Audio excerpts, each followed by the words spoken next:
ফরিদপুরের বিভিন্ন এলাকার ফসলি জমি থেকে মাটি কেটে নিচ্ছে একটি চক্র।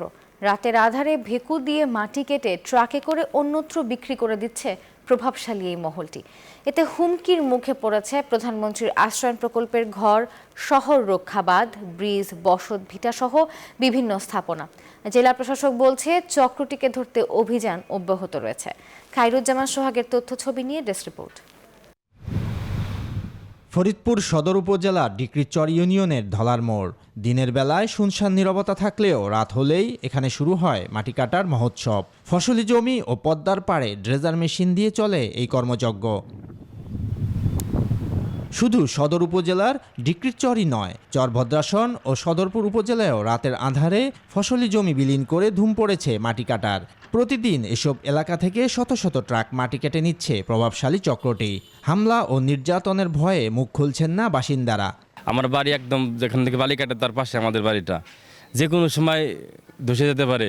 জানলা কাটে নিয়ে গেছে, মাটি কাটার ইসে কাটে নিয়ে গেছে, আর কি করুন। এবার থেকে কাটার জন্য উপর আমার বাড়ি ঘর থাকে না, সব ভাঙ্গে নদীতে হয়ে যায়। ঠিক আছে, আমাদের এই জমিটা যখন ভাঙে যাবে তখন তো আমাদেরও দাঁড়ানোর জায়গা থাকবে না, আমরা কোথায় যাই দাঁড়াবো। এমন পরিস্থিতিতে হুমকিতে পড়েছে প্রধানমন্ত্রীর আশ্রয়ণ প্রকল্পের ঘর ও শহর রক্ষা বাঁধ। আসলে যেভাবে আপনার ডলার মোড় বালি কাটা হইতেছে, ওইটা হলো শহর রক্ষা বাঁধের সাথে থেকে একবারে।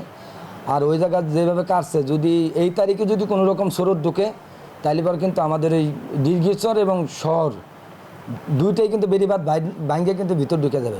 জেলা প্রশাসক জানান, অবৈধভাবে মাটি কাটায় জড়িতদের বিরুদ্ধে শিগগিরই অভিযান শুরু হবে। আমাদের অভিযান চলছে। আমরা ইতিপূর্বে অসংখ্য গাড়ি ভেকু জব্দ করেছি, জরিমানা করা হয়েছে, জেল দেওয়া হয়েছে। কেউ কৃষি জমি থেকে যদি মাটি কেটে নেয়, একই সাথে ইজারাবিহীন কোনো জলমহল বালুমহল থেকে যদি বালু উত্তোলন করে। বিকাশে কম খরচে ক্যাশ আউটের লিমিট বেড়ে 50,000, প্রিয় এজেন্টও 2টা। সেক্ষেত্রে তাদের কঠোর আইনানুগ ব্যবস্থা নেওয়া হবে। এর আগেও চক্রটিকে ধরতে রাতে অভিযান চালায় জেলা প্রশাসন। কাউকে আটক করা না গেলেও জব্দ করা হয় 23টি ট্রাক ও 8টি dredger machine. Desk report, news 24।